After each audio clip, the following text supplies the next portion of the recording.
దైవజనులు వస్తుండే ఒకసారి దేవుని నామాన్ని మహిమ కలిగినట్లుగా చప్పలు కొడుతూ దేవుని నామాన్ని మహిమపరుస్తూ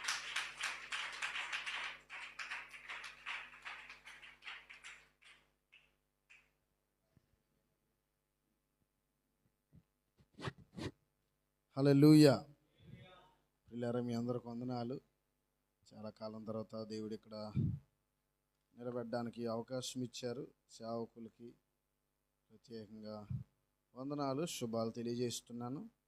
అంతేకాదు, మరి ఈ 7 వారాలు చాలా ప్రత్యేకంగా మరి స్థాపించి దేవుడు వారికి ఇచ్చిన దర్శనాన్ని బట్టి నడిపిస్తున్న సేవకులు మరి గతించారు. కానీ వారి ప్రార్థనలో, వారి ఆలోచనలు, వారి యొక్క ఆశయాలన్నీ ఇక్కడ నిలబడి ఉన్నాయి. వారిని బట్టి కూడా దేవుని స్తుతిస్తున్నాను. హల్లెలూయా.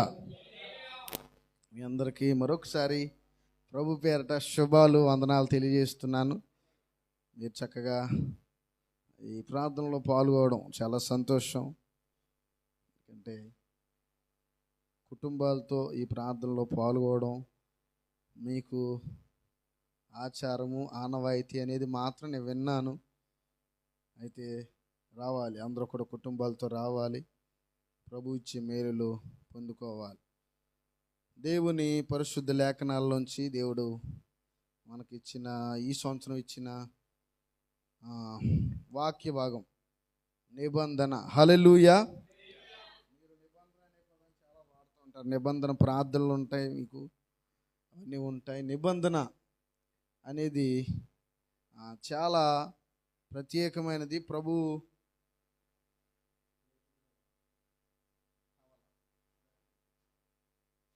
నిబంధన చాలా ప్రత్యేకమైనది. ఎందుకంటే నిబంధన లేకుండా ఏది చేసినా అది దేవుడు అంతగా దానిని గుర్తించడు. అంటే నేను గుర్తించడు అనగా, నిబంధన లేకుండా దేవుడు కూడా దేన్ని కూడా రికగ్నైజ్ చేయడు. దాన్ని మనము ఒక గుర్తుగా ఉంచుకోలేం. దానికని ప్రతిదానికి నిబంధన ఏర్పరిచాడు. హల్లెలూయా. నిబంధన అనేది 299 సార్లు, దాదాపుగా 1 తక్కువ 300 సార్లు బైబిల్ గ్రంథంలో ఉంది ఆ పదం, నిబంధన అనే పదం. అమ్మ, నా మాటలు వినండి. హల్లెలూయా. ఒకసారి చెప్పండి అందరూ, హల్లెలూయా. నిబంధన 299 సార్లు బైబిల్లో ఉంది. అయితే ఈ నిబంధన దేవుడు ఏర్పరిచింది చాలా ప్రత్యేకమైనది. ముందే చెప్పాను కదా, ఇది ముఖ్యంగా మనుషుల క్షేమం కొరకు, వారి యొక్క ఆశీర్వాదం కొరకు, వారి దీవెన కొరకు నిబంధనను దేవుడు ఏర్పరుస్తూ వచ్చాడు. హల్లెలూయా. మనుషులు క్షేమంగా ఉండాలని, మనుషులు దీవించబడాలని, మనుషులు వర్ధిల్లాలని, మానవ జాతిని దేవుడు ప్రేమించి ఏర్పరిచిందే ఈ నిబంధన. ప్రతి దాంతో చూడండి, నిబంధన కోసం, నిబంధన కోసం మర్చిపోవద్దు. నాకు ఫస్ట్లో నేను వచ్చిన కొత్తలో 3 వరకు ఏంటారు, పెళ్ళైన కొత్తలో. ఇప్పుడు 5 సంవత్సరాలు అయిపోయింది కదా, అలవాటు అయిపోయింది. ప్రియులారా, నిబంధన కోసం దేవుడు ఎవరినైనా వాడేసుకుంటాడు. హల్లెలూయా. ఎవరినైనా వాడేసుకుంటాడు, దేన్నైనా వాడేసుకుంటాడు. అది ప్రకృతే కానీ, ప్రకృతిలో ఉన్న ఆ సూర్యుడైనా, చంద్రుడైనా, నక్షత్రాలైనా, ఇంకా నీరైనా, ప్రతి వస్తువును కూడా నిబంధన కోసం వాడేసుకుంటాడు. ఎందుకంటే అది మనుషుల్ని, మానవ జాతిని, దేవుడు తన స్వరూపంలో చేసుకున్న మనల్ని ఏర్పరచుకున్న మనల్ని ఆయన ప్రేమించడానికి దేనినైనా వాడేసుకుంటాడు. చూడండి, ఉదాహరణకి పెన్ని, నా చేతిలో ఉన్న మైక్ని, ఈ ఫోన్ని, కరెంటుని, ప్రతి దాన్ని వాడేసుకుంటాడు. బైబిల్ గ్రంథంలో చూస్తే నిబంధన కొరకు దేవుడు పర్టికులర్గా నిబంధన అనే ఉన్న చోట, ఆ మాట ఉన్న చోట మనం చూస్తే ఓడను వాడుకున్నాడు దేవుడు. హల్లెలూయా. నువ్వు ఒక ఓడను చేయి, అని చెప్పాడు. ఎవరితో? నోహ గారితో. వాడని చేయి నువ్వు, ఆ వాళ్ళలో సమస్త జంతువుల్ని జతలు జతలుగా ఎక్కించు, మీరు వెళ్ళిపోయి తలిపేసుకోండి, నేనే చూసుకుంటాను అన్నాడు. అంతే. 40 రోజులు ప్రచండ వర్షములు కురిపించాడంట. నేను మొదటి అధ్యాయం 7వ వచనంలో పైన జలాలు ఏమైపోయింది అంటుంది.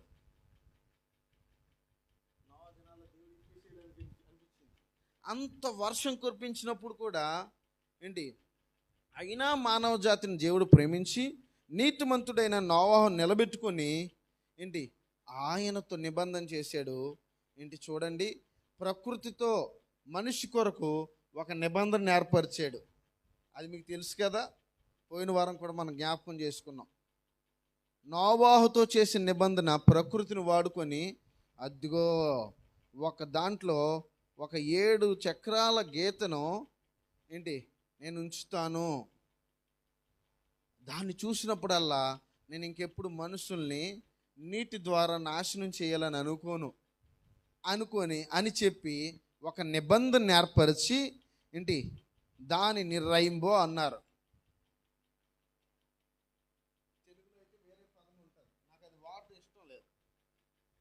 ఏంటి ఎలిసి మన శరీరంలో కూడా నిబంధన ఏర్పరిచాడు దేవుడు. అబ్రహాంకి చెప్పాడు, నువ్వు నిబంధన చేసుకో. ఏం తెలుసు నిబంధన? అది నీ శరీరంలో ఉండాలి. ఇది నాకు గుర్తు, నా స్వకీయ జనముగా ఏర్పరచుకున్న మీ అందరికీ గుర్తు అని చెప్పి మగవాళ్ళందరికీ ఒక నిబంధన ఏర్పరిచాడు. అది శరీరంలో ఉంది. సంతానం కొరకు ఒక నిబంధన ఏర్పరిచాడు. హల్లెలూయా. నీకు సంతానాన్ని ఇస్తానన్నాడు, అదొక నిబంధన. ఇలా చూస్తే ప్రతిదానికి నిబంధన ఏర్పరిచాడు. ప్రతిదానికి ఒక గుర్తును పెట్టాడు. నిబంధన గ్రంథం ఉంది, నిబంధన రక్తం ఉంది. ఏంటి ఎక్కడ ఎన్నడు చూడండి అద్భుతాలు అన్నీ చేయాలంటే దానికి ఒక నిబంధన ఏర్పరిచాడు. నిర్గమకాండంలో ఇశ్రాయేలు ఎప్పుడు చూడండి ఎన్నడు కనివిని ఎరగని అద్భుతాలు చేస్తాను, దానికోసం నీకు నిబంధన ఇస్తున్నా. అలా చేయగలిగింది నేను ఒక్కడే, అంత అద్భుతకార్యం నేను ఒక్కడే చేస్తానని చెప్పి దానికి కూడా ఒక నిబంధన పెట్టాడు. వాక్యాన్ని నిబంధన ఏర్పరిచాడు. కీర్తనల గ్రంథంలో నిబంధన పలకల్ని ఏర్పరిచాడు. ప్రతి దానికి గుర్తులను పెట్టాడు. పూర్వీకులను బట్టి ఏంటి నిబంధనను పెట్టి ఆ పూర్వీకుల్ని జ్ఞాపకం చేసుకుని ఆ నిబంధనను బట్టి మిమ్మల్ని రక్షిస్తానని చెప్పాడు. ఇలా ప్రతిష్టార్పణల కోసం నిబంధన పెట్టాడు. సమాధాన బలి కోసం నిబంధనలు పెట్టాడు. ఏంటి సమాధాన నిబంధన పెట్టాడు. కొన్నిసార్లు ఆ యొక్క నిబంధన మందస పలకల్ని మోసుకొని వెళ్తూ ఉంటే యాజకులు ఎలా మోసుకొని వెళ్ళి యార్దన్ నదిలో ఎలా అడుగు పెట్టగానే అబ్బా యార్దన్ నది అలా జలరాశి అయిపోయిందంట, అలా నిలిచిపోయిందంట. చక్కగా నది ఎండిపోయింది, ఆరిపోయినట్లుగా మనం చూస్తాం. హల్లెలూయా. నిబంధనకి ఎంత శక్తి ఉందో చెప్పండి ఇప్పుడు. హల్లెలూయా. నిబంధన కోసం ఎవరినైనా వాడేసుకుంటాడు దేవుడు, దేన్నైనా వాడేసుకుంటాడు దేవుడు. మనుషుల్ని ప్రేమించడానికి ఒక గుర్తు పెట్టాడు, అదే నిబంధన. హల్లెలూయా. అది ఏదైనా కానీ ఇప్పుడైతే మనుషులు వారి అవసరాలను బట్టి, వారి విధానం బట్టి, వారి భక్తిని బట్టి ఏంటి ప్రతి వారికి నిబంధన చేస్తూ ఉన్నాడు. నాకో నిబంధన చేశాడు, మీకో నిబంధన చేశాడు. అయితే ప్రియులరా,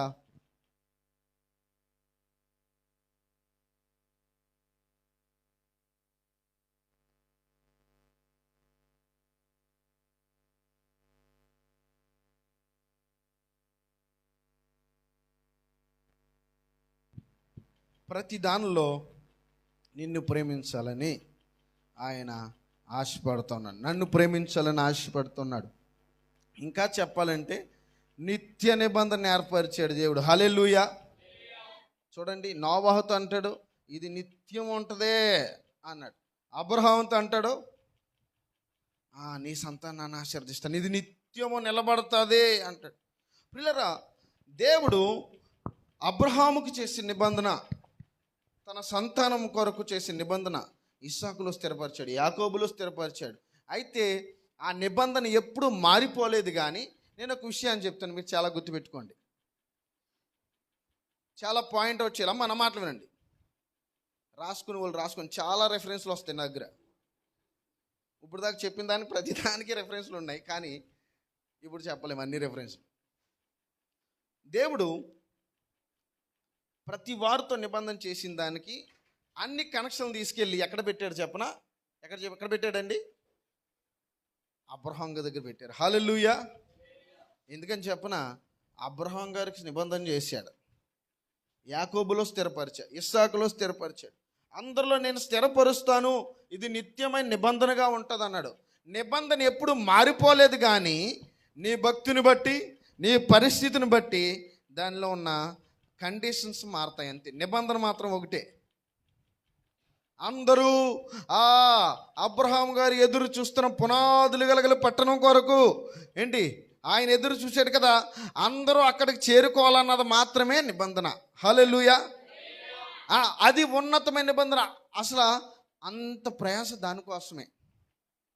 ఆ నిబంధన ఎప్పుడు మారిపోలేదు, కానీ వారి జీవితాలను బట్టి, ఇప్పుడు యాకోబు గారు ఉన్నారు, యాకోబు గారి జీవితాన్ని బట్టి, వారి పరిస్థితులను బట్టి వారికి ఒక నిబంధనను ఏర్పరిచి ఆయనకు దానిలో నడిపించాడు. నిబంధన అయితే ఎప్పుడు మారిపోలేదు, గుర్తుపెట్టుకోండి. నిబంధన నిన్ను బట్టి నీకు, నన్ను బట్టి నీకు మారిపోదు, కానీ ఏంటి అగ్రిమెంట్ మారుతుంది. దాంట్లో ఉన్న టర్మ్స్ అండ్ కండిషన్, షరతులు వర్తిస్తాయి అంటాం చూడండి కింద, అవి మాత్రం మారినాయి షరతులు. ప్రతి వారికి అదే జరిగింది ఇక్కడ. హల్లెలూయా. ప్రియులారా, మనం ఆలోచన చేస్తే నిబంధనలు చాలా ప్రాముఖ్యమైనవిగా 3 ఉన్నాయి. నోవాహు నిబంధన మీకు చెప్పాను. తర్వాత అబ్రహాం గారి నిబంధన మనం నేర్చుకుంటున్నాం. అబ్రహాం గారి నిబంధన ఏంటి? అందరిలో స్థిరపరిచే దాన్ని నడిపిస్తూ వచ్చాడు. ఒక్కొక్కరి జీవితంలో ఒక్కొక్కలాగా వెళ్ళింది, కానీ ఆ షరతులు మారని.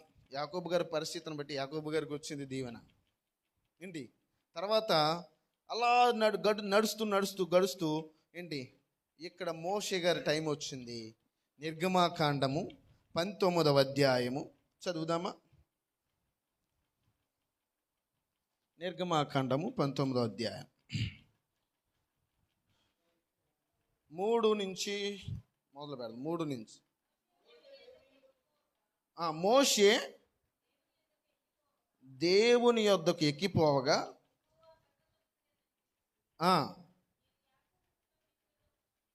నీవు యాకోబు కుటుంబీకులతో ముచ్చటించి ఇశ్రాయేలుకు చెప్పవలసింది ఏమనగా, చాలా జాగ్రత్తగా వినాలి అందరూ కూడా, నేను ఐగుప్తులకు ఏమి చేసితునో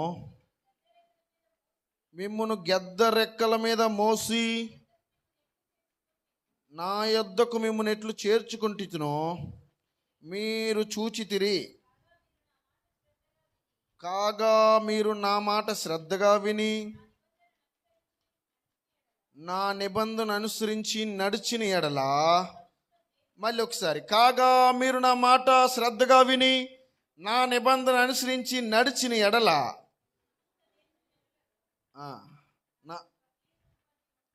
ఈ మాట అండర్లైన్ చేసుకుంటారా? నా నిబంధన అనుసరించి నడిచిన ఎడలా. హల్లెలూయా.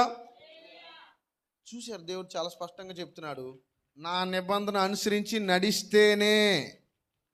నడవకపోతే ఏమీ లేదు, ఇంకా మన పని అయిపోయినట్టే. హల్లెలూయా చెప్తారా? హల్లెలూయా. నా నిబంధన అనుసరించి నడవాలి.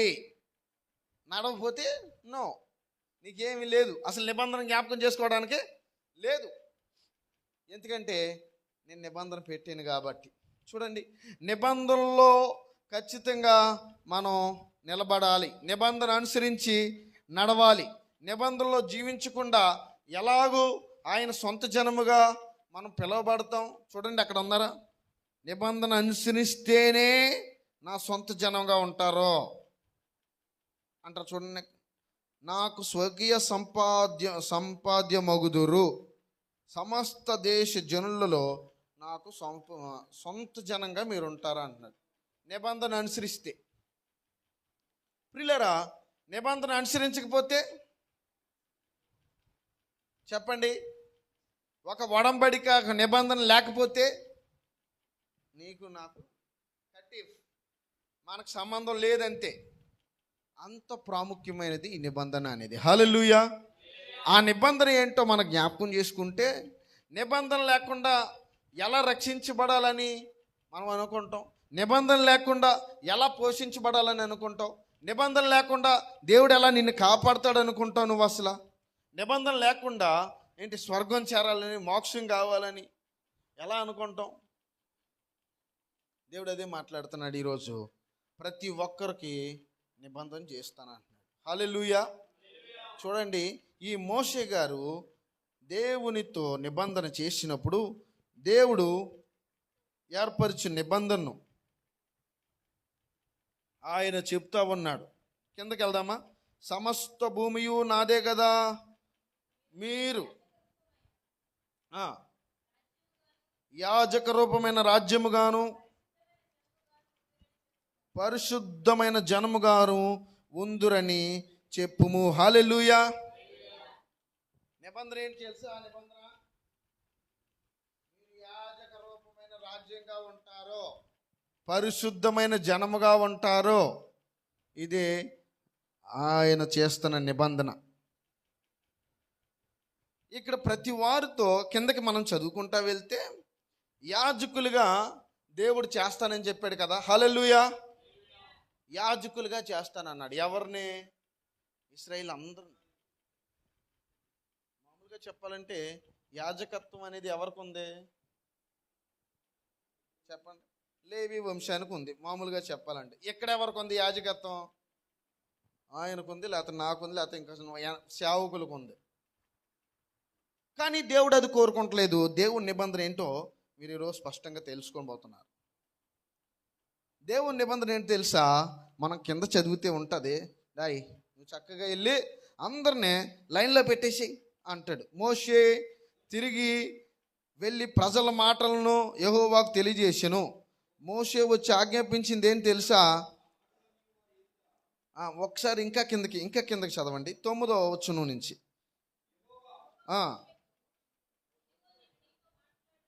ఇదిగో నేను నీతో మాట్లాడినప్పుడు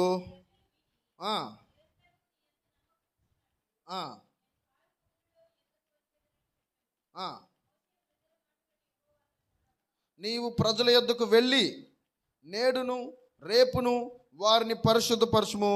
వారు తమ బట్టలు ఉతుక్కొని సిద్ధంగా ఉండాలి. నేను వచ్చి అందరితో మాట్లాడతాను, నా నిబంధన అందరికీ తెలియజేస్తాను అన్నాడు. హల్లెలూయా.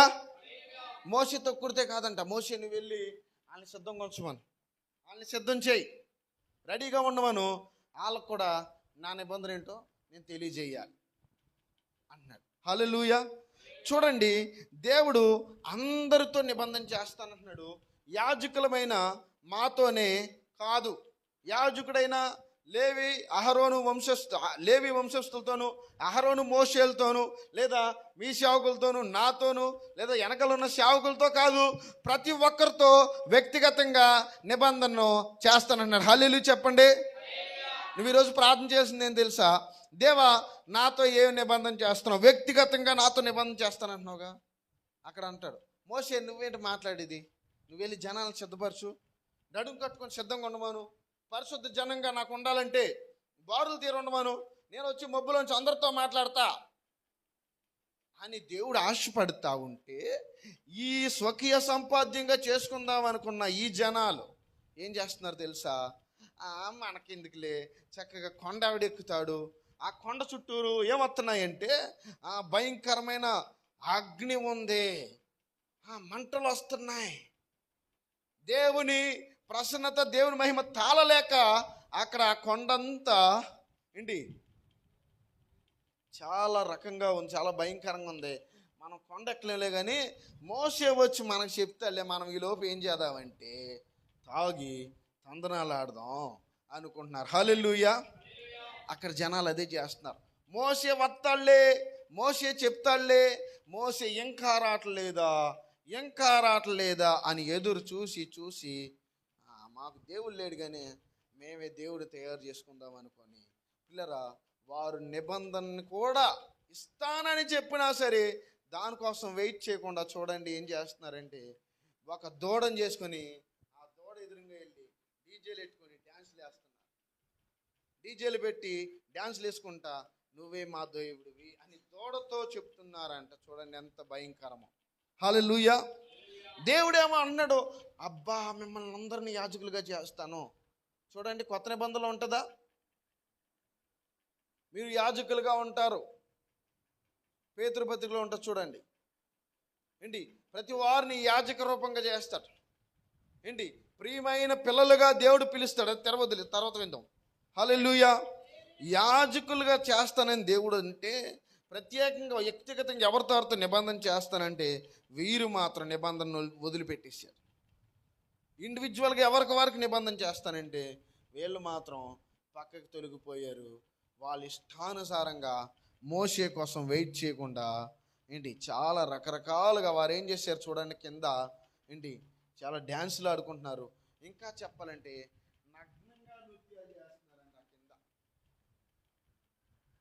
దేవుడు లేడు అనుకున్నాడు. ఇప్పుడు దాకా గెద్దరెక్కల మీద మోసుకొచ్చాను కదా మిమ్మల్ని, ఐగుప్తు బానిసత్వం నుంచి విడిపించాను కదా అంటే పిల్లరా, మనం కూడా అంతే చాలాసార్లు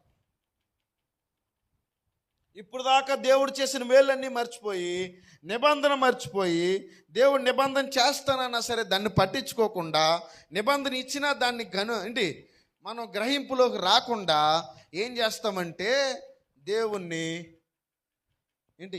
తోలనాడతాం, దేవుణ్ణి వద్దు అనుకుంటాం, దేవుణ్ణి ఏం కాదులే అనుకొని మన ఇష్టానుసారంగా మనం తాగి తందనాలు ఆడతాం. ప్రార్థన ఉండదు, వేరేది ఉంటుంది. వాక్యం ఉండదు, వేరేది ఉంటుంది. నేను రోజు చెప్తున్నది ఏం తెలుసా? నిబంధన లేకుండా నువ్వెంత ప్రార్థన చేసినా, ఎంత త్యాగం చేసినా దేవుడు దాన్ని ఒక విలువగా మార్చడు.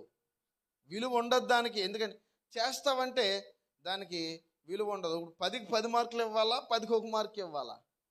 చెప్పండి. 10కి 10 రావాలంటే నిబంధన కావాలి, నిబంధనలో నిల్చుండాలి.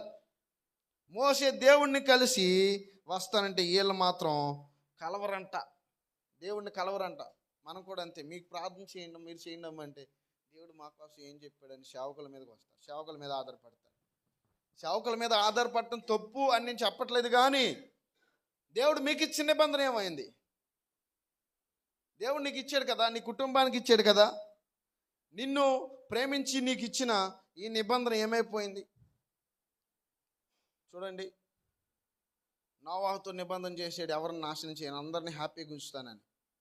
అబ్రహాంతో చేసాడు, ఇంకా నోవాహు ద్వారా దేవుని నిబంధన నెరవేరడం లేదు, తప్పిపోయారు, వేరే రీతిగా వెళ్ళిపోయారు వారు.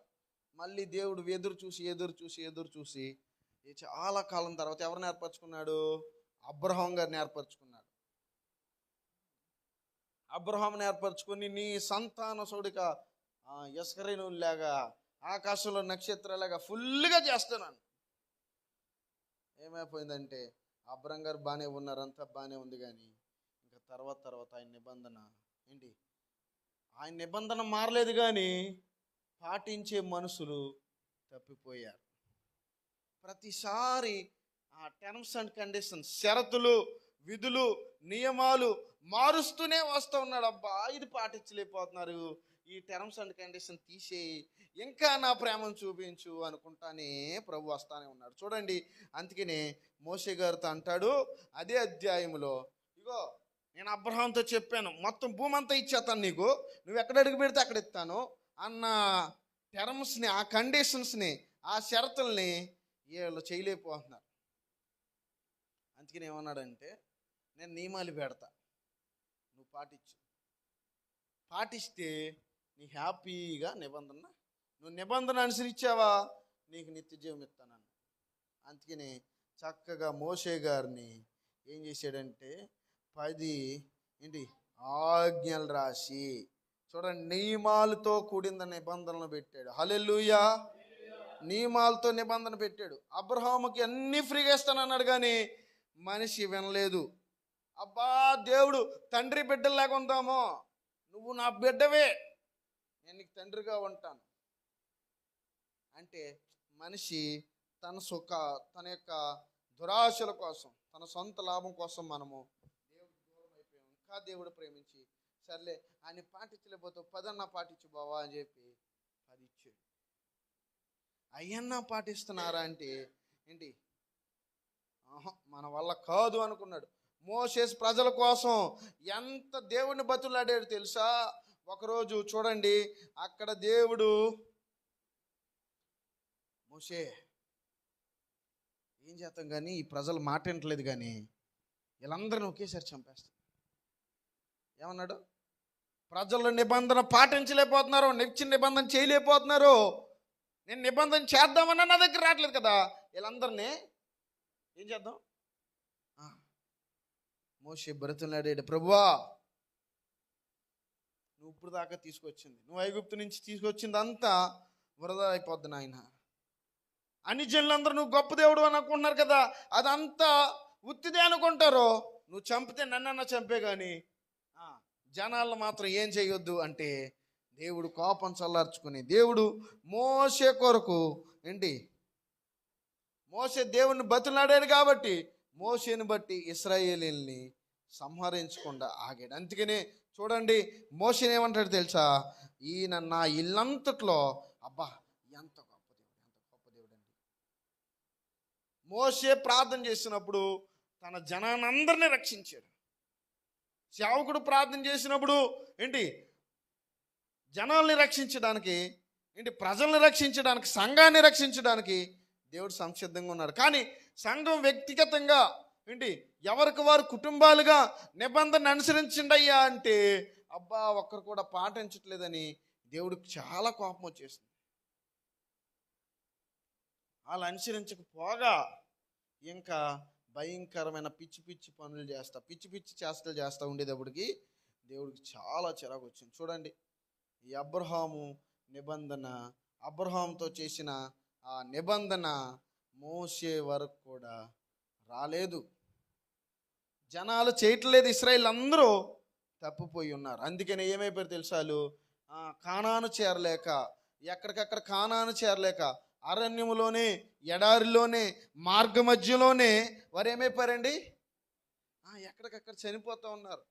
కొత్త తరం వస్తుంది, కానీ కొత్త తరానికి దేవుడు అంటే ఏంటి అనేది, దేవుడు గొప్పతనం అనేది తెలియలేకుండా అయిపోయిన పరిస్థితులు వచ్చేసినాయి. హల్లెలూయా.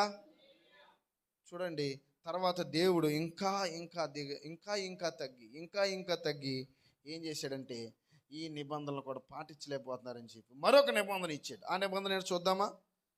ద్వితీయోపదేశకాండము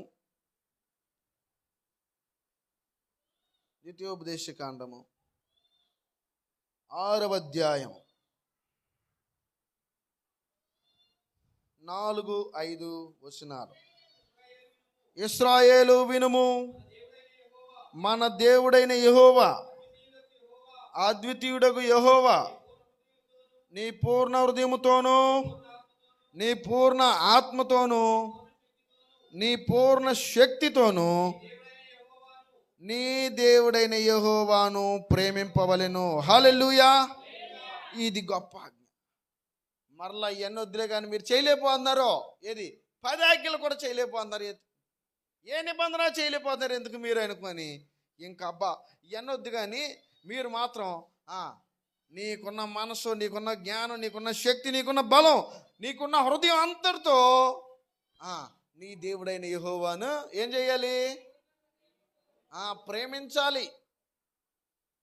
నువ్వు దేవుని ఒక్కరు ప్రేమించాలి అనుకున్నాడు. కొత్త నిబంధనలు కూడా అదే ఉంటుంది. మనం చదివితే మార్కు సువార్త 12వ అధ్యాయం 19-20 వచనాల్లో, 29-30 వచనాల్లో కూడా ఒకసారి చదువుదామా? ఎందుకంటే దేవుడు ఇచ్చిన నిబంధన ఈ రెండు చాలా ఇంపార్టెంట్.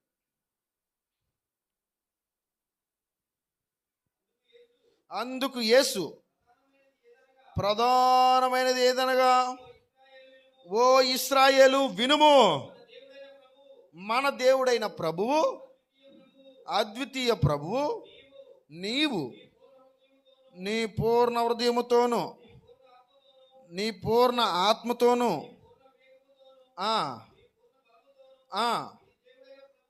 నీ దేవుడైన ప్రభువును ప్రేమింపవలనది ప్రధానమైన ఆజ్ఞ. చూడండి, చక్కగా దేవుడు అబ్రాహాంతో అన్నీ ఫ్రీగా ఇస్తానన్నాడు. అబ్రాహాంకి అబ్బా నువ్వెంత దూరం వెళ్తే అది నీదే, భూమి అంతా స్వాధీనం చేసుకో అన్నాడు. విన్నారా మనుషులు? అమ్మ నా మాటలు వినాలి. విన్నారా మనుషులు? వినలేదు. భూమంతా నీదే తీసుకో అన్నాడు అబ్రహాం గారితో. అబ్బా నీ జన్మం, నీ సంతానం అబ్బా ఇసుక రేణువులాగా ఆకాశం లాగా చేస్తానంటే వినలేకపోయారు. మోషే గారి దగ్గరకు వచ్చేటప్పటికి మోషే గారు మాత్రం పాటించారు, కానీ ప్రజలు వినలేకపోయారు.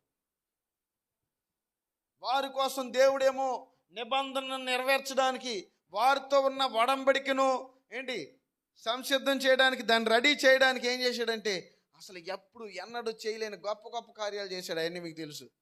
సముద్రాన్ని చీల్చడం ఏంటండి, నదిని ఆరిపోవడం ఇట్లా చేయడం ఏంటండి, బండ నుంచి నీళ్ళవడం ఏంటండి, ఏమి వండకుండానే, ఏం అంటూ తోమక్కర లేకుండానే, ఏం ఉప్పు కారం ఏక్కర లేకుండానే పైనుంచి ఆహారం పంపించడం ఏంటండి. ఎంత గొప్ప గొప్ప విషయాలు చేశారు కదా ప్రభువారు. అయినా పాటించట్లేదు. అయినా దేవుణ్ణి దగ్గరికి జనాలు రానొల్లక ఇంకా సొంత జనముగా మారలేకపోతుంటే దేవుడు అన్నాడు, ప్రధానమైన ఆజ్ఞ ఒకటి ఉంది, అది చెయ్యి. నీవు దేవుణ్ణి ప్రేమించాలి. ఎలా? నీకున్న మొత్తం హృదయం అంతటితో ప్రేమించు, నీకున్న శక్తి అంతటితో ప్రేమించు అని ఇశ్రాయేలు విను, ఇదే ప్రధానమైన ఆజ్ఞ అని చెప్పి వారికి చెప్తున్నా ఇంకా వినలేకపోయారు. నిబంధన మారలేదు, కానీ చూడండి ఒక టర్మ్స్ అని అగ్రిమెంట్ ఒక్కొక్కటి మారుతూ వచ్చింది. నిబంధన మారితే ఎలా ఉండదంటారు? నిబంధన మారిపోయిందానికి ఎలా ఉంటుంది తెలుసా? దేవుని ఉగ్రతను మనం చూస్తాం. హల్లెలూయా. అందుకే నిబంధన మార్చట్లా, ప్రతి వారిని అక్కడికి చేర్చాలి. ఎక్కడికి? అబ్రహాం గారి నిబంధన ఏంటి తెలుసా? నీ సంతానానికి ఇత్తనన్నాడుగా దేశం, భూమి అంతటిని ఇత్తనన్నాడు కదా. అదేం తెలుసా? అది ఈ భూమి మీద కాదు, ఈ భూమి మీద ఇచ్చాడు, భౌతికంగా చాలా ఇచ్చాడు. నిబంధనను ఏం తెలుసా? పునాదులు కలిగిన ఆ బంగారు లోకాన్ని చూడడానికి నిబంధన చేసిన ఆ దేవుడు నిబంధన స్థిరపరిచి ప్రతి వారికి ఆ యొక్క పరలోక రాజ్యాన్ని ఇవ్వాలన్నదే ఆయన యొక్క ఆశ. ఆ నిబంధన మాత్రం దేవుడు ఇప్పుడు విడిచిపెట్టలేదు. హల్లెలూయా. అది అసలైన నిబంధన. ఆ నిబంధనను విడిచిపెట్టకుండా దేవుడు ఏం చేస్తున్నాడు తెలుసా? నీకున్నవన్నీ తగ్గించుకుంటాడు. 10 నెలల 1 చేసాడు, 2 చేసాడు. దేవుని ప్రేమించు, నీ పక్కన కూడా ప్రేమించాను. నిబంధనలోకి రమ్మని చెప్తున్నాడు జనాలను. నువ్వు ఇశ్రాయేల్ అయితే నేను ఇంకా రాలేను, నేను మాత్రం మోషే వచ్చేదాకా 40 రోజులు వెయిట్ చేయలేను కానీ అనుకొని వాళ్ళు డ్యాన్స్లు వేసుకుంటూ ఉన్నారు పిల్లలు. ఈరోజు మన పరిస్థితి ఏంటి? నిబంధనలోకి వస్తున్నామంటారా? నిబంధనలోనికి మనం రాగలుగుతున్నామా? నిబంధనలో నిలవగలుగుతున్నామా? దేవుడైతే సిద్ధంగా ఉన్నాడు. నిబంధన కోసం దేన్నైనా వాడేసుకుంటాడండి. నిబంధన కోసం ఎంతటోడైనా వాడేసుకుంటాడండి దేవుడు. నిబంధన కోసం ఎవడైనా సరే దేవుడి దగ్గర తలగాల్సిందే. అంటే మనమని కాదు, బయట ఉన్న అన్యులను కూడా, రాజులను కూడా, ప్రధానులు కూడా, అధికారులు కూడా ఆయన దగ్గర తలంచాల్సిందే నిబంధన కోసం, దేవుడి నిబంధన కోసం. అవన్నీ చేసేది ఎందుకు తెలుసా? నిన్ను ప్రేమించడానికి, నన్ను ప్రేమించడానికి. హల్లెలూయా. ఆయన ఒకటి ఇచ్చాడు, నువ్వు దేవుణ్ణి పూర్ణ మనసుతో, పూర్ణ ఆత్మతో, పూర్ణ వివేకంతో నువ్వు ప్రేమించాలనేది ప్రధానమైన ఆజ్ఞగా దేవుడు ఏర్పరిచాడు. ప్రియులారా, నోవా జీవితంలో రెయిన్బోని ఏర్పరిచాడు. ఆకాశంలో ఒక గుర్తును పెట్టి నిబంధనని చూపించాడు. అబ్రహాం జీవితంలో సంతానాన్ని ఇచ్చాడు. సంతానం అంటే అది ఎలా వచ్చింది? ఎన్ని సంవత్సరాలు వచ్చింది అబ్రహాంకి? 100 సంవత్సరాలు ఇప్పుడు సంతానం అనేది అనుగ్రహించాడు. ఆ నిబంధన దేవుడు అబ్రహాంతో చేశాడు, మోసెస్తో చేశాడు. ఆర్క్ ఆఫ్ ది కవరెంట్ అని నిబంధన పనకలనిచ్చి నిబంధనని పాటించమని జనాలందరినీ ఎక్కడి నుంచి 400 సంవత్సరాల క్రితం చేసిన ప్రమాణము, ఆ నిబంధన అబ్రహాంతో చేసిన ప్రమాణము మోషే గారిని బట్టి ఐగుప్తులో ఇశ్రాయేలీలు ఏం చేస్తూ ఉన్నారండి? అయ్యో మేము ఈ బాధలు చేయలేం, ఈ చాకరీ మేము చేయలేం, ఈ బాధలు మేము అనుభవించలేము అనుకున్నప్పుడు వారి మొర్రం దేవుడిని, వారి పూర్వీకుల నిబంధన జ్ఞాపకం చేసుకుని ఏం చేశాడు? చూడండి, పూర్వీకుల నిబంధన జ్ఞాపకం చేసుకుని ఏం చేశాడంటే వారిని ఐగుప్తు నుంచి విడిపించి కానానికి నడిపించాడు. అది మోషే గారి నిబంధన. మరలా ఇంకొకరితో నిబంధన చేశాడు, దావీదు గారితో నిబంధన చేశాడు. ఏమని చేశాడంటే, నీ సింహాసనాన్ని ఏం చేస్తారు చెప్పండి, నీ సింహాసనాన్ని, హల్లెలూయా, నాతో నీవు చేసిన నెరవేర్చుచుంటివే, నాతో నీవు చేసిన నిబంధనలన్నీయు నెరవేర్చుచుంటివే, నీతో చేసిన తీర్మానములు స్థిరపరచితివే, నాతో నీవు చేసిన నెరవేర్చుచుంటివే, నీతో చేసిన తీర్మానములు స్థిరపర,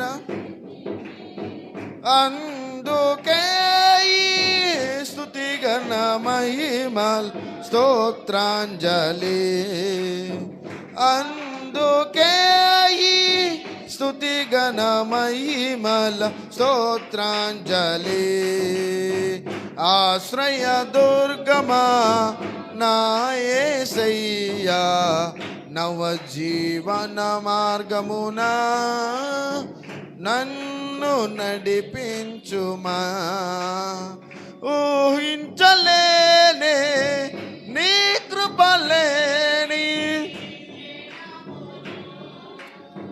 కోపించుచుని వాత్సల్యము నాపై చూపినావే, ఆశ్రయ దుర్గమా నా యేసయ్యా, నవజీవన మార్గమునా నన్ను నడిపించుమా, హల్లెలూయా. ఇగో మనతో చేసిన నిబంధన ఎన్నటికీ మారిపోదు. అబ్రహాముతో చేసిన స్థిరమైన నిబంధన, నిత్య నిబంధన, పరిశుద్ధమైన నిబంధన, అది ఇస్సాకు గారికి వర్తించింది, యాకోబు గారికి వర్తించింది.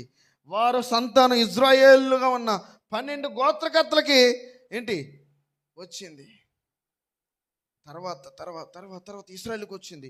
తర్వాత ఇశ్రాయేలు తర్వాత దావీదు గారికి వచ్చేసింది. దావీదుతో అన్నాడు, నీ సింహాసనం నిత్యం ఉంటుందే, నీ సింహాసనం నుంచే ఎవరు వస్తారో, యోధా గోత్ర సింహం వస్తుంది. ఎవరో యేసు ప్రభు వారు వస్తారు, మెస్సియా వస్తాడు, క్రీస్తు వస్తాడు, నీ సింహాసనం తరతరాలు నేను అలాగా ఉంచుతాను అన్నాడు. హల్లెలూయా చెప్పండి. చూడండి, ఎక్కడి నుంచి వచ్చింది నిబంధన, ఎక్కడి నుంచి నోవా కానించి, జనాలు అంతమైపోయిన కానించి, అబ్రహాం గారి నుంచి, అబ్రహాం తర్వాత మోషే గారి నుంచి, ఏదో ఇశ్రాయేల్ కర్తలని, ఈ గోత్రకర్తల నుంచి ఇప్పుడు ఎక్కడికి వచ్చింది, దావీదు గారి దగ్గరకు వచ్చింది. సింహాసనగా నీ చెయ్యి అసలు ఎప్పుడు తీడి ఎవడో, ఈ చెయ్యిని ఎవడో తీడిక ఎప్పుడు రాజు అలా కూర్చొని ఉంటాడు అన్నాడు.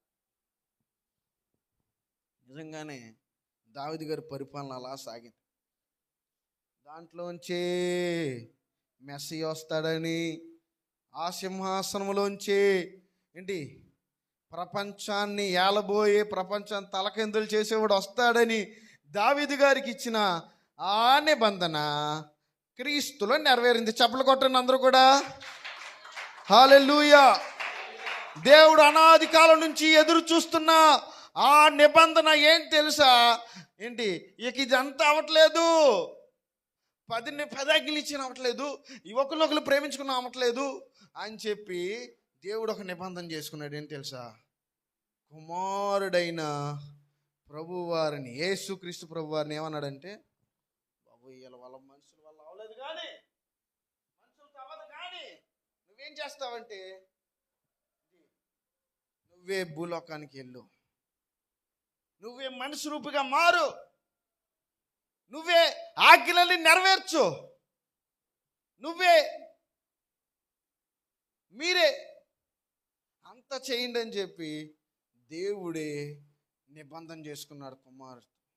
అందుకనే ఏంటి ఆదాము బిడ్డగా, ఆదాము దేవుని బిడ్డగా ఉన్నాడు. దాంట్లోంచి చూడండి, మన ప్రభు అయిన యేసుక్రీస్తు వారిని ఏంటి దేవుడు అబ్రహాము గారితో చేసుకున్న నిబంధనని, దావీదు గారితో చేసిన నిబంధనని స్థిరపరచడానికి ఏం చేశాడు తెలుసా? యేసుక్రీస్తు ప్రభు వారిని నరవతారిగా, మానవ రూపిగా మనందరి కోసం ఈ యొక్క భూలోకానికి పంపించాడు. హల్లెలూయా. అదండి అసలైన నిబంధన. ప్రభువే మానవుడిగా, యేసు దేవుడిగా వచ్చి అన్ని నిబంధనలు నెరవేర్చేసాడంట. హల్లెలూయా. పాత నిబంధనలో ఉన్న ప్రవచనాలన్నీ చెప్పండి.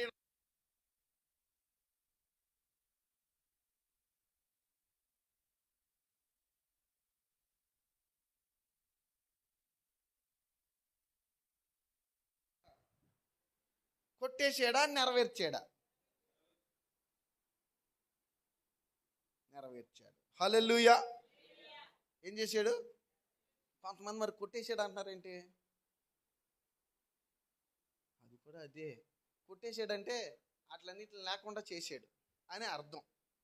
అట్లన్నీ తీసి పడేయలేదు, అట్లన్నిటిని నెరవేర్చి అట్లా ఇంటూ కొట్టాడు మాట. ప్రతిదీ ఇది అయిపోయింది, ఇది అయిపోయింది, ఇది అయిపోయింది, ఇది అయిపోయింది. అన్ని ప్రవచనాలు, అన్ని నిబంధనలు యేసు ప్రభువులో నెరవేరిని. హల్లెలూయా. అది నిబంధన. నీకోసం ప్రాణం ఇచ్చాడే, అది నిబంధన. టర్మ్స్ అండ్ కండిషన్స్ అన్నీ మారిపోయినాయి. అమ్మా దేవుడు మాట్లాడాలి. అన్ని నిబంధనలు మార్చేసాడు, అన్ని షరతులన్నీ మారిపోయినాయి. నీవు నమ్ము, నీకు నిత్య జీవం ఇస్తా. ఎవరైతే దేవుణ్ణి మారు మనసు పొంది పాప క్షమాపణ పొంది దేవుడి దగ్గరికి ఎవరైతే వస్తారో వారందరికీ నిత్య జీవం ఇస్తానన్నాడు. హల్లెలూయా. ఇది నిబంధన. నమ్మిన వానికి రక్షణ, నమ్మని వానికి చూసారు నిబంధనలు ఎలా మార్చుకుంటూ వచ్చాడు మనిషి కోసం. మనిషిని ప్రేమించడానికి నిబంధన ఏర్పరిచిన దేవుడు, అబ్బో ఈ నిబంధనలు ఎవరు పాటించలేకపోతున్నారని చెప్పి దేవుడే మానవ అవతారిగా వచ్చి నిబంధనలన్నీ నెరవేర్చి, అయ్యా ఇవన్నీ చెయ్యక్కర్లేదు కానీ, ఇవన్నీ నువ్వు చేయలేకపోతున్నావు కానీ నన్ను నమ్ము చాలు, నీకు రక్షణ ఇస్తా, నీకు నిత్య జీవం ఇస్తా, పాపాలు ఒప్పుకో, క్షమించమని అడుగు, నేను నిన్ను క్షమిస్తానికి సిద్ధంగా ఉన్నానని చెప్పి ఏంటి యేసు ప్రభు వారు చెప్పారు. కుమారుడు అందరినీ స్వతంత్రులుగా చేద్దాం అనుకున్నాడంట. ఆయన ఎవరో ఏంటి రాలేకపోతున్నారంట. హల్లెలూయా. మనుషులు ఎవరు స్వతంత్రం పొందుకోవాలనుకుంటలేదు, స్వతంత్ర కాకూడదు అనుకుంటున్నారు. ఇంకా కట్టుబాట్లలోనే ఉండాలనుకుంటే, ఇంకా ఏంటి బంధకాల్లోనే ఉండాలనుకుంటే ఏంటి కుదరదు. దేవుని ప్రేమని నాపదో. దేవుని ప్రేమ ఎవరిని నిబంధనలోంచి, ఆ కట్టుబాట్లలోంచి ఉండాలనుకొని ఏంటి ఆ కట్టుబాట్లను బట్టి నీకు ఇచ్చిన మాటనే, అబ్రహాం గారికి ఇచ్చిన మాటనే నెరవేర్చకుండా ఉండాలనుకుంటలేదు దేవుడు. అందుకని దేవుడే వచ్చి ఒక్క గొప్ప నిబంధన ఏర్పరిచాడు. లోకాసు వార్త, నా వాక్యాన్ని ముగిస్తాను. లోకాసు వార్త 22వ అధ్యాయం 20వ వచనం. చాలా జాగ్రత్తగా చదవండి ఏ నిబంధన ఉందో అక్కడ. ఆ ప్రకారమే భోజనమైన తరువాత ఆయన గిన్నెయు పట్టుకొని, ఈ గిన్నె మీ కొరకు చిందించబడుచున్న నా రక్తము వలనైన క్రొత్త నిబంధన. నాకు కావాల్సింది అదే ఎగరగొట్టేసి, నా రక్తము వలనైన క్రొత్త నిబంధన. హల్లెలూయా. పాత నిబంధన, కొత్త నిబంధన మీకు ఇందాక చెప్పేశాను కదా. అన్ని ప్రవచనాలు నెరవేరబడి వాటిలన్నింటినీ నెరవేర్చి జయించి ఏంటి కొత్త నిబంధనని ఏర్పరిచాడు దేవుడు. హల్లెలూయా. ఇంకా చాలా వచనాలు ఉన్నాయి ఆయన కొత్త నిబంధన ఏర్పరిచాడని. మన కొరకు చిందించబడుతున్న, అనేకుల రక్షణ కొరకు చిందించబడుతున్న ఈ రక్తము. హల్లెలూయా. ఏ రక్తము? నిబంధన రక్తం. హల్లెలూయా. బాగా చెప్పారు. ఏ రక్తం అది? క్రొత్త నిబంధన రక్తము. అందరూ హల్లెలూయా చెప్పండి. ఆ రక్తం నాకు కావాలనుకో, ఆ రక్తం కావాలి అనుకో. నువ్వు నెరవేర్చలేకపోయావు, నోవాహు చేయలేకపోయాడు, మోసే చేయలేకపోయాడు, ఇశ్రాయేలీయులు చేయలేకపోయారు. తర్వాత దావీదు గారి వల్ల పాపం అవ్వలేదు. ఎవరు చేసేసారండి? యేసు ప్రభు వారు భూమి మీదకి వచ్చేసి తన జీవించి చేసి చూపిస్తున్నాడు. అదిగదిగో మేడగదిలో నా కొరకు ఒక ఒక గదిని సిద్ధపరచండి అన్నాడు. ఆ గదిలో ఉంది ఏంటి, ఏం చేశారండి? చివరిసారిగా ప్రభువారు పస్కా బలిని సిద్ధపరిచి పస్కా పండుగని ఆ గదిలోనే చేశారు. హల్లెలూయా. మేడగదిలో. అపోస్తలుల కార్యం 2వ అధ్యాయం కూడా అక్కడే నెరవేరింది. ఆ మేడగదిలోనే అందరూ కూడి ప్రార్థించుండగా పరిశుద్ధాత్మ వచ్చింది. హల్లెలూయా. ఆ మేడగదిలో యేసు ప్రభు వారు పస్కా చివరిగా భుజిస్తూ చెప్పిన మాట, ఇదిగో ఈ గిన్నె పట్టుకొని ఈ ద్రాక్ష రసాన్ని దేవుడు ఆశీర్వదించి, ఇదిగో అక్కడ సూచనగా చూపించాడు కానీ ఏంటి, నిజముగా ఏంటి, ఆయన రక్తాన్ని చిందించిన దేవుడుగా ఉన్నాడు. హల్లెలూయా. ప్రాణం పెట్టిన దేవుడుగా ఉన్నాడు. హల్లెలూయా. ఒక గొప్ప నిబంధన, కొత్త నిబంధనే, నా రక్తం ఇది అని చెప్పాడు. పట్టుకున్న నా రక్తం వల్ల నీ క్రొత్త నిబంధన అన్నాడు. నా రక్తాన్ని పెడుతున్నాను, నా ప్రాణాన్ని పెడుతున్నాను అని చాలాసార్లు ఆయన ఆయన జీవించిన కాలంలో చాలాసార్లు చెప్పినట్లుగా మనం చూస్తాం. మనుషుల కొరకు ప్రాణం పెట్టడానికి ఆయన వచ్చాడు. మనుషుల పాపాలని క్షమించడానికి మనిషి కుమారుడికి అధికారం కలదన్నాడు. ఆయన ప్రాణాన్ని అలా దారబోయడానికి ప్రభువారు వచ్చినట్లుగా మనం చూస్తాం. ఆయనే స్వయంగా తన నోటంటే చాలాసార్లు చాలా సాదృశ్య రూపాల్లో నేను చనిపోబోతున్నాను, నేను ప్రజలందరి కొరకు ఒక ప్రాయశ్చిత్త బలిని చేయబోతున్నాను. ఆ నిబంధన పలకల్లో యాజకులకు ఇచ్చిన ఆ బలులన్నీ ఆగిపోబోతున్నాయి, నా బలి మాత్రం ఎప్పుడు ప్రపంచంలో ఉన్నతమైనదిగా ఉంటుందని చెప్పి దేవుడు అదే చెప్తున్నాడు. అందుకనే ఇదిగో నా రక్తం వల్ల ఆయన క్రొత్త నిబంధన. ఈ క్రొత్త నిబంధన ద్వారా ఏం ఏర్పడుతుందంటే సంఘం ఏర్పడుద్ది. హల్లెలూయా. సంఘాన్ని పోషిస్తుంది, సంఘానికి కాపలాగా ఉంటుంది అని చెప్పి దాన్ని క్రొత్తదిగా దేవుడు ఏర్పరిచాడు. హల్లెలూయా. ఈ పస్కా బలి దేనికి సాదృశ్యం అంటే ఇశ్రాయేలు అందరికీ విజయాన్ని ఇచ్చింది. పస్కాని వధించి అది గుమ్మాల మీద వేస్తే మరణదూత వాళ్ళని దాటి వెళ్ళిపోయింది. ఐగుప్తులు అందరూ చనిపోయారు, ఇశ్రాయేలు అందరూ బతుకున్నారు. ఇశ్రాయేలుకి పస్కా బలి విజయం ఇస్తే పస్కా బలి ద్వారా ఇశ్రాయేలు అందరూ విజయాన్ని పొందుకుంటే ఈ దేవుని గొర్రెపిల్ల, ఈ యోగ్యుడైన గొర్రెపిల్ల పరలోకంలోను భూలోకంలోను యోగ్యత కలిగిన ఆ ఒక్కడైన నజరేయుడైన యేసుక్రీస్తు ప్రభువారు బలి ద్వారా ఏం జరిగిందంటే సర్వ ప్రపంచానికి, సర్వ మానవాళికి విమోచన వచ్చింది. అదే ఆయన రక్తం వలన క్రొత్త నిబంధన. హల్లెలూయా. ఆ కలువరి శిలువలో క్రయధనం చెల్లించి రక్తాన్ని వెలగా ఇచ్చి చివరి బొట్టు వరకు ఆ యొక్క శిలువ మీద కార్చిన ఆ నిబంధన, శిలువ నిబంధన, ఆ రక్త నిబంధన ఏమైపోయింది తెలుసు ప్రియులారా? ప్రపంచాన్ని మార్చడానికి రెడీగా ఉంది. చూడండి, ఒక ఉదాహరణ చెప్తాను. ఆస్ట్రేలియా దేశంలో వింటున్నారు అందరూ కూడా. ఆస్ట్రేలియా దేశంలో ఏమ్మా ఇసుగ్గా ఉందా? సరే పడండి. నా దీపమును వెలిగించువాడు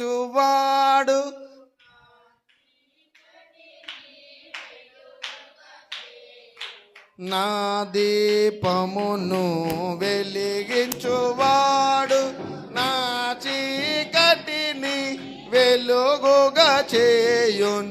జలరాసుల నుండి బలమైన జలరాసుల నుండి బలమైన చేతితో వెలుపల బలమైన దేవుడు వెలుపల బలమైన దేవుడు యెహోవా నా బలమా యథార్థమైన నీ మార్గం పూర్ణం నీ మార్గం యెహోవా. హల్లెలూయా, హల్లెలూయా చెప్పండి, హల్లెలూయా. నిబంధనలు మీరితే శాపం వచ్చేద్ది అన్నాడు. నిబంధనలు అతిక్రమించావా, నిబంధన ఏం చేస్తుంది, ఆజ్ఞలను ఏం చేస్తాయంటే ఇశ్రాయేలుని తీసుకెళ్ళిపోయి ఎక్కడ వేసేసినాయండి.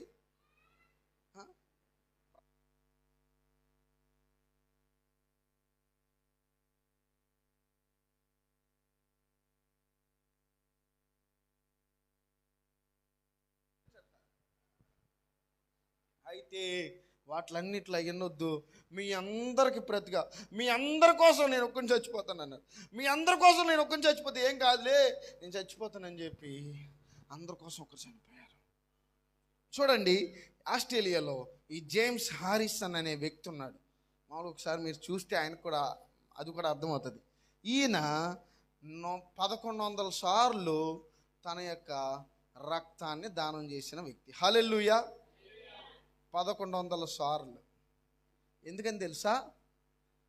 ఆయన రక్తంలో అంట ప్లాస్మా అనే ప్లాస్మా అంటారు కదా, RHD రిపోర్ట్స్లో ఉంటుంది, అది అత్యధికంగా ఉందంట. ఆ కాలంలో చాలామంది చిన్నపిల్లలకి అది లేకుండా పుడతారంట, ప్లాస్మా లేకుండా పుడతారంట. డాక్టర్లు అన్నారంట, అయ్యా నువ్వు రక్తాన్ని ఇస్తే అది చాలామందికి ఉపయోగపడుతుంది, చాలామంది నీ రక్తం వల్ల బ్రతుకుతారు, నీకు చాలా ప్లాస్మా ఎక్కువ ఉంది, RHD అనేది నీది వారికి ఎక్కిస్తే ఆ ప్లాస్మా లేని వారు బ్రతుకుతారంటే ఆయన 80 సంవత్సరాల్లో 1100 సార్లు రక్తాన్ని దానం చేసాడంట. ఎవరైనా చేస్తారు అన్నిసార్లు? నేను ఇప్పటికి 6 సార్లు చేశాను అంతే, మహా అయితే రక్తాన్ని దానం. 1100 సార్లు చేసాడంట. 80 సంవత్సరాల తర్వాత అన్నారంట, నువ్వు చాలా వృద్ధుడు అయిపోయాక ఇంకొద్దులే అన్నారంట డాక్టర్. చూడండి, ఆయన రక్తం ఇవ్వటం వల్ల దాదాపుగా 2 లక్షల మందికి ఆ రక్తాన్ని పిల్లలకి ఎక్కించి భౌతికంగా వారు బ్రతకడానికి దేవుడు ఆ జేమ్స్ హారిసన్ అనే వ్యక్తి కృప చూపాడు. చూడండి, ఒక వ్యక్తి 1100 సార్లు రక్తం ఇస్తే కొంతమంది చిన్నపిల్లలు, 2 లక్షల మంది చిన్నపిల్లలు బ్రతకడానికి దేవుడు సాయం చేశాడు. భౌతికంగా ఇక్కడ మాత్రమే రక్షించగలిగింది ఆ రక్తం. కానీ దేవుని పరిశుద్ధ రక్తం, యేసు ప్రభు చిందించిన ఆ గొప్ప రక్తము చూడండి, సర్వ ప్రపంచానికి, మానవులంతటికి ఒకే ఒక బలి. హల్లెలూయా. అది రక్త నిబంధనలో ఉన్న గొప్పతనం. ఆయనైతే 1100 సార్లు ఇచ్చాడు, కానీ ఈయన ఒక్కసారే మొత్తం ఎలాగా మొత్తం చివరి రక్త బొట్టు, ఇంకా రక్తం లేదు, ఏమొస్తుంది, నీరు వస్తుంది. అంతవరకు ఇచ్చి యేసు రక్తం ద్వారా ప్రపంచాన్ని విమోచించాడు ప్రభువారు. హల్లెలూయా. అంత గొప్పది రక్త నిబంధన.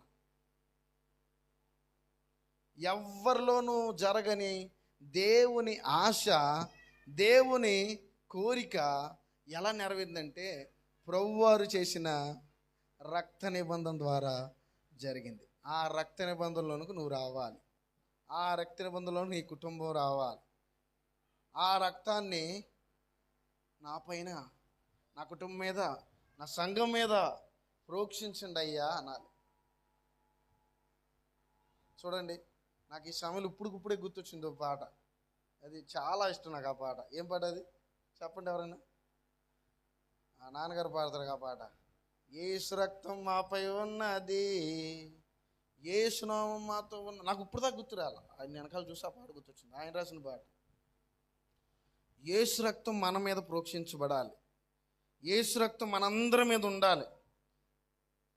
చూడండి, ఆ రక్తము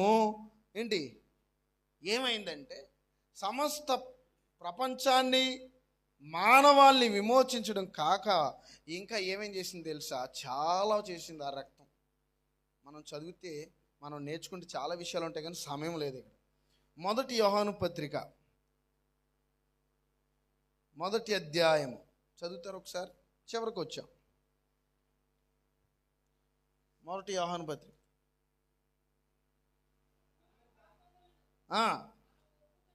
మన పాపంలో మనం ఒప్పుకొని ఎలా ఆయన నమ్మదగిన వాడును నీతిమంతుడు గనుక మన పాపములను క్షమించి సమస్త దుర్నీతి నుండి మనలను పవిత్రులుగా చేయును. హల్లెలూయా. ఏమండి? పవిత్రులుగా చేస్తుంది, సమస్తం మీద అధికారం ఇస్తుంది, దుర్నీతిని అంతటిని తీసివేస్తుంది, పవిత్రులుగా చేస్తుంది. అంటే ఎంత గొప్ప మాట చూడండి. రక్తం పిల్లరా, దేవుడు కోరుకున్నది ఈ నిబంధన ద్వారా ఏంటి? ఆయన ఆశ నెరవేరింది. ఏంటి తెలుసా? ఈ రక్తంలోకి వచ్చిన వాళ్ళందరూ, ఈ రక్తం చిందించిన ఆయన్ని నమ్మిన వాళ్ళందరూ, యేసునామం గొప్పదని చెప్పిన వాళ్ళందరూ, యేసునందే రక్షణ కలిగిందని అన్న వాళ్ళందరూ, యేసు ప్రభువుని ఒప్పుకున్న వాళ్ళందరూ, యేసు ప్రభు రక్తాన్ని ఆశ్రయించిన వారందరూ ఏమైపోతారంటే అబ్రహాముకు చేసిన నిబంధన నెరవేరిపోయింది. మిమ్మల్ని అందరినీ తీసుకెళ్ళిపోతాయి ఎక్కడికి? పునాదులు కలిగిన పట్టణంలోకి, ఆ నిబంధనలోకి దేవుడు కనెక్ట్ చేశాడు మాట. Hallelujah. I will be your God, you will be the my people అన్నాడు. అంతే, ఒకటే మాట. నువ్వు నా సొంత జనం, నాకు స్వకీయ సంపాద్యమగు జనముగా మీరు మారుతారు. యాజక రూపంగాను ఏంటి, పరిశుద్ధమైన జనముగాను మీరందరూ ఉంటారు. హల్లెలూయా చెప్పండి. మీరందరూ నా సొత్తైన ప్రజలు, నేనేమో మీ దేవుణ్ణి. హల్లెలూయా. ఆ రక్తం కోసమే ఏంటి అన్ని నిబంధనలు నెరవేర్చుకుంటూ వచ్చాడు. చూడండి ఒకసారి జ్ఞాపకం చేస్తా, రక్తం యొక్క విలువ జ్ఞాపకం చేస్తా మీకు. దేవుడు ప్రేరేపించి, ప్రియరా నా మాటేనండి, దేవుడు ఆదిలోనే చూడండి, ఎవరైనా తనను ప్రేమిస్తే ఏం చేస్తారు?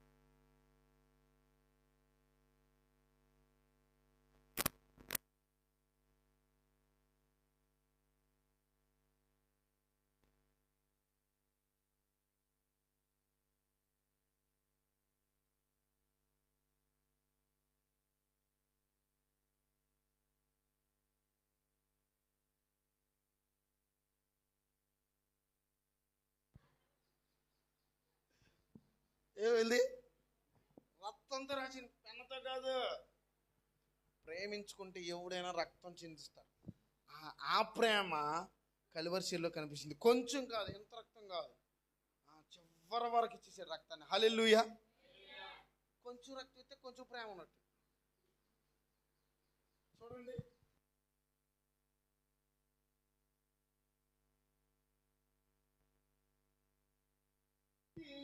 పవిత్రమైన రక్తం. హల్లెలూయా. పరిశుద్ధమైన రక్తం. ఆ రక్తము ఎంతవరకు అంటే చివరి డ్రాప్ వరకు ఆయన చిందించాడు.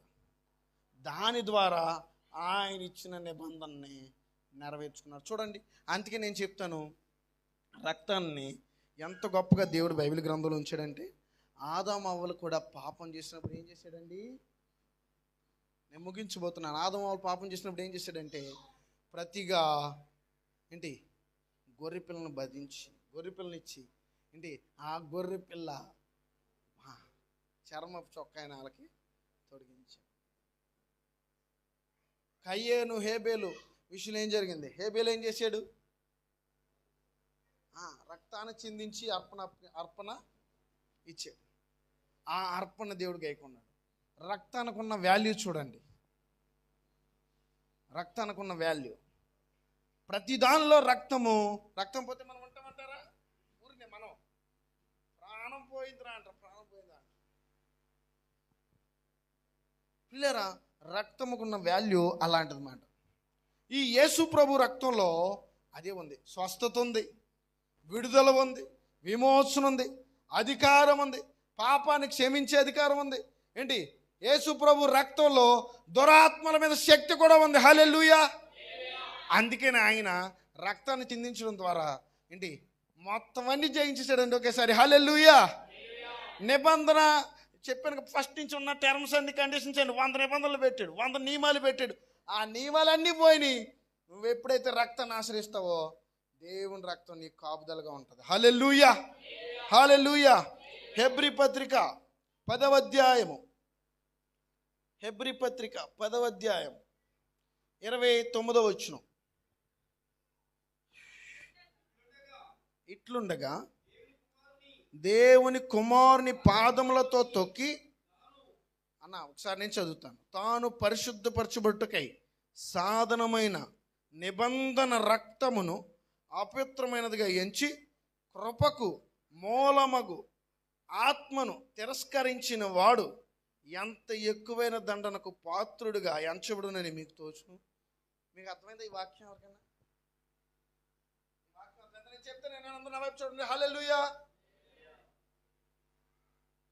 యేసు రక్తము రక్తము రక్తము, యేసు రక్తము రక్తము రక్తము, అమూల్యమైన రక్తము, నిష్కలంకమైన రక్తము, అమూల్యమైన రక్తము, నిష్కలంకమైన రక్తము, యేసు రక్తము రక్తము రక్తము, యేసు రక్తము రక్తము రక్తము, మహాపరిశుద్ధ స్థలములో చేర్చును మన యేసయ్య. అర్థం, మహాపరిశుద్ధ స్థలములో చేర్చును మన యేసయ్య రక్తము, మన ప్రధాన యాజకుడు మన కంటే ముందుగా వెళ్ళెను, మన ప్రధాన యాజకుడు మన కంటే ముందుగా వెళ్ళెను. యేసు రక్తము రక్తము రక్తము. పాట పాడుతున్నప్పుడే అయ్యా నీ రక్తం నా మీద ప్రోక్షించండి, నీ రక్త నిబంధనలో నేను ఉండాలని మనసులో ప్రార్థన చేసుకో. అమూల్యమైన రక్తము, నిష్కలంకమైన రక్తము, అమూల్యమైన రక్తము, నిష్కలంకమైన రక్తము, యేసు రక్తము రక్తము రక్తము, యేసు రక్తము రక్తము రక్తము. హల్లెలూయా. యేసు రక్తం ఎంత గొప్పది అంటే ప్రియులారా, అంత గొప్పది నేను మీకు ఇంకా వివరించక్కర్లేదు, ఎందుకంటే మీ అందరికి తెలుసు ఆ గొప్పతనం. ఆ రక్తం ప్రోక్షించబడతా ఉంటే ఇక్కడ కొంతమంది భూమి మీద 2 విషయాలకి క్షమాపణ లేదు తెలుసా. ఒకటి, పరిశుద్ధాత్మను దూషించిన వాడికి క్షమాపణ లేదు. దేవుడు ఏదైనా క్షమిస్తాడు కానీ దాన్ని క్షమించడు. యేసు రక్తాన్ని ఇక్కడ చూడండి. ఇట్లుండగా దేవుని కుమారుని పాదం 10వ అధ్యాయం 29వ వచనం. దేవుని కుమారుని పాదములతో తొక్కి ఇంకో తాను పరిశుద్ధపరచడు సాధనమైన నిబంధన రక్తమును అపవిత్రమైనదిగా ఎంచి కృపకు మూలమగు ఆత్మను తిరస్కరించిన వాడు చాలా చాలా శిక్ష అనుభవిస్తాడు. చూడండి, ఈ రోజుల్లో మనకు చాలాసార్లు కనిపిస్తూ ఉంటుంది ఫోన్లో యేసు రక్తాన్ని చాలా అవహేళనగా మాట్లాడి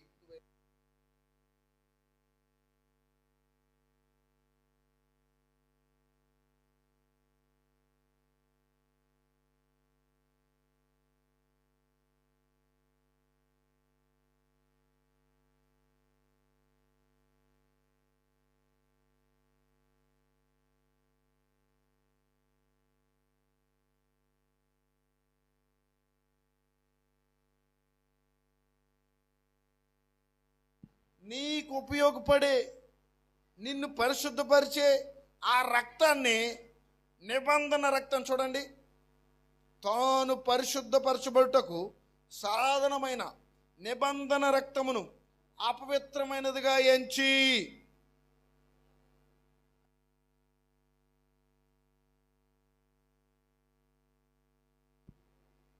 2020 సంవత్సరాలు క్రితం చిందించిన రక్తం ఇప్పుడు నాకు ఎలాగ ఉపయోగపడద్ది అనే డౌట్ మనలో అయితే లేదు. కానీ చాలామంది ఈ మధ్య వాడుతూ ఉన్నారు, వాడెవడో వచ్చాడు అమెరికా వాడు అంటున్నారు. ఆ రక్తాన్ని గురించి అపహేళనగా మాట్లాడుతున్నారు, అపవిత్రమైనదిగా ఎంచుతున్నారు దాన్ని. వారికి కృపకు మూలమగు ఆత్మను తిరస్కరించిన వాడు. నేనేం చెప్తానంటే, దీని ద్వారా మనం నేర్చుకోవాల్సింది కింద ఉంది. కిందకి వెళ్తే వాడు చాలా దండనకు పాత్రుడవుతాడు. కానీ మీరు మాత్రం ఏమి వాళ్ళు డిస్టర్బ్ చేయమాకండి, వాళ్ళని పగ తీర్చే పని నాది అంటున్నాడు. ఎవరైనా రక్తం కోసం, యేసు ప్రభు రక్తం కోసం, ఆ అమూల్యమైన రక్తం కోసం ఎవరైనా అపహేళనగా మాట్లాడితే వాళ్ళని పగ తీర్చే పని నీది కాదు, నాది కాదు, దేవుడు చూసుకుంటానన్నాడు. పగ తీర్చుట నా పని, నేనే ప్రతిఫలం ఇస్తున్నానని చెప్తున్నాడు. తీర్పు తీర్చే పని నాది, జీవం గల దేవుని చేతిలో పట్ట భయం మహాభయంకరం. ఆ కింద వచ్చినాలన్నీ ఉంటాయి. నేను ఎందుకని ఈ విషయం చెప్తున్నానంటే, దేవుని రక్తం కోసం, యేసు ప్రభు రక్తం కోసం మనం చాలా ఉన్నతంగా ఆలోచిస్తాం, దాన్ని ఆశ్రయిస్తాం.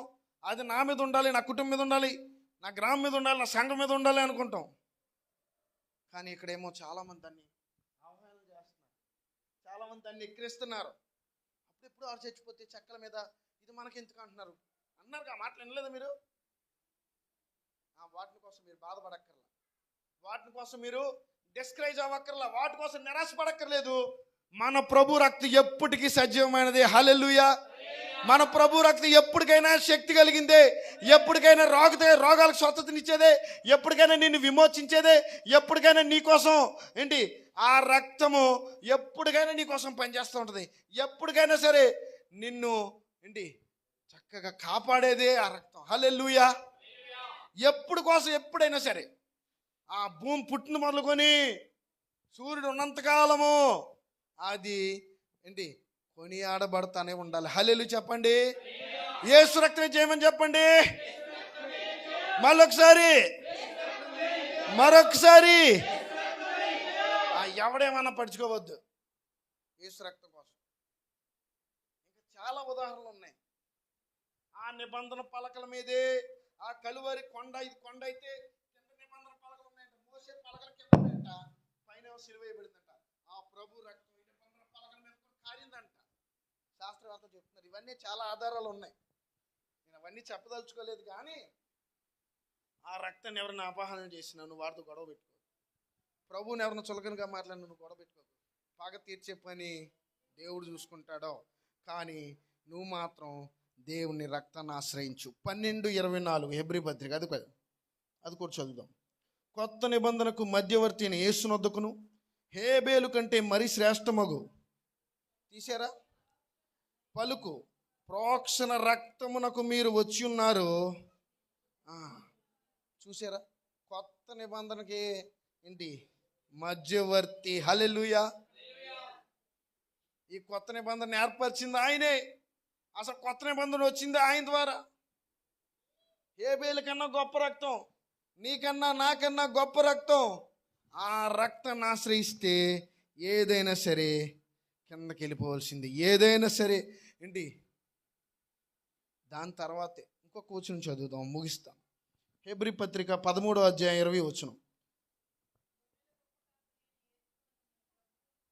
గొర్రెల గొప్ప కాపరి అయిన యేసు అను మన ప్రభువును నిత్యమైన నిబంధన సంబంధమగు రక్తమును బట్టి మృతుల్లో నుండి సమాధానకర్తయగు దేవుడు యేసుక్రీస్తు ద్వారా తన దృష్టికి అనుకూలమైన దానిని మనలో జరిగించుచు మిమ్మును సిద్ధపరచును గాక. యేసుక్రీస్తుకు యుగయములకు మహిమ కలుగును గాక. ఆమేన్. పిల్లలు చూడండి, గొర్రెలు గొప్ప కాపరి, నిత్యమైన నిబంధన రక్తం బట్టి నువ్వెప్పుడు కూడా ఏం చేయాలంటే అతిశయం పడాలి. అది నిన్ను కాపాడుతుందని నువ్వు భావించి, అది నిన్ను రక్షిస్తుందని, అది నిన్ను నడిపిస్తుందని భావించి నువ్వేం చేయాలంటే ముందుకెళ్ళాలి. నువ్వు దాంట్లో సఫలత అవటం ఎలా తెలుసా? కింద ఉంది, ఆయన దృష్టికి అనుకూలమైనది నువ్వు జరిగించాలి. అంటే నేను చెప్పనా, ఇప్పుడు దాకా చెప్పిన వాక్యం ఏంటంటే, ఎంతమందితో ఎన్ని నిబంధనలు చేసినా అందరికీ ఉన్న ఒకటే నిబంధన ఏంటి తెలుసా? అబ్రహాం గారి నిబంధన, పునాదులు గల పట్టణం వెళ్ళాలి. ఆ పునాదులు కలిగి పట్టణంకి ఎలా వెళ్తావో ఒక్కొక్కరు లేక మోషే గారిని, నోవా గారిని, అబ్రహాం గారిని, దావీదు గారిని, ఇశ్రాయేలు 12 గోత్రకర్తల్ని, తర్వాత ఇశ్రాయేలు జనాంగాన్ని, తర్వాత ఇవన్నీ అయిపోయాక ప్రవక్తల్ని, న్యాయాధిపతులు, రాజులు అందరూ అయిపోయాక యేసు ప్రభు దగ్గరకు వచ్చాడు. యేసు ప్రభుల్లో నీ నిబంధన, నా నిబంధన నెరవేరింది. అదేం తెలుసా? నేను నీకు దేవుడినై ఉంటా, నువ్వు నా ప్రజలుగా ఉండు, నువ్వు నా బిడ్డగా ఉండు, నేను నీ తండ్రిగా ఉంటా అంటున్నాడు ప్రభు. అందుకోసమే రక్తాన్ని చిందించాడు. తల్లిలాగా గెద్దరెక్కల మీద మోసుకొచ్చాడే, రక్తాన్ని చిందించాడే. అది ఉత్తూరుకిని కాదు అనేది నేను చెప్పడానికి ఎంత చెప్పాల్సి వచ్చింది. రక్త నిబంధనలో నేను ఉంటానయ్యా, ఆ రక్త నిబంధన నేను దాన్ని పాటిస్తానయ్యా అనుకో నువ్వు చెప్పాలి. ఈరోజు అదే సందేశం, ఈరోజు అది నువ్వు ప్రార్థన చేయాలి. నీ రక్త నిబంధన నా మీద ఉంచు, నీ రక్తంలో నన్ను కడుగు, నీ రక్తంలో నన్ను పవిత్రపరచు అని చెప్పి ప్రార్థన చేయి. తల్ల ఉంచుదాం, అందరూ కూడా ప్రార్థనలో కొనసాగుదాం.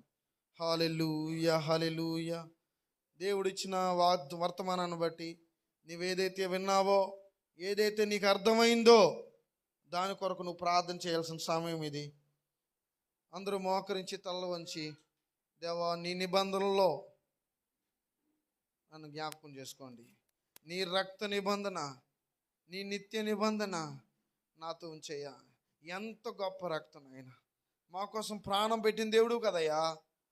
ఆ రక్తాన్ని నా మీద, నా కుటుంబం మీద ప్రార్థన చేయి. నేను నీ నిబంధన దాటిపోను, నీ నిబంధన నాకు కావాలి, నీ నిబంధనలో నేను అనుసరిస్తాను, నీ నిబంధనలో నేను నడుస్తానయ్యా అని తీర్మానం చేసుకో. ఒక్క నిమిషం ప్రార్థన చేయమ్మా. ఎక్కడి వారు అక్కడికి ఎవరు లేచి వెళ్ళొద్దు, ఎవరు అనాలోచనగా ఉండొద్దు. దేవుడు నీతో ఏది మాట్లాడాడో దాని కొరకు నువ్వు ప్రయాసపడు. ఏదైతే విన్నావో దాన్ని విడిచిపెట్టకుండా, ఏదైతే దేవుని కొరకు నువ్వు చేయాలో అది చేయి. ఈ నిబంధన వారాల్లో నిబంధన కొరకు దేవుడు మాట్లాడాడు. ఫైనల్గా నువ్వు ఆయన రక్త నిబంధనలో ఉండాలి. ఏ మనుషుడు నీకోసం రక్తం చిందించలేదు, కానీ దేవుడే నరరూపుగా వచ్చి రక్తం ఇచ్చాడు కదా. ఆ రక్తాన్ని ఆశ్రయించమ్మా.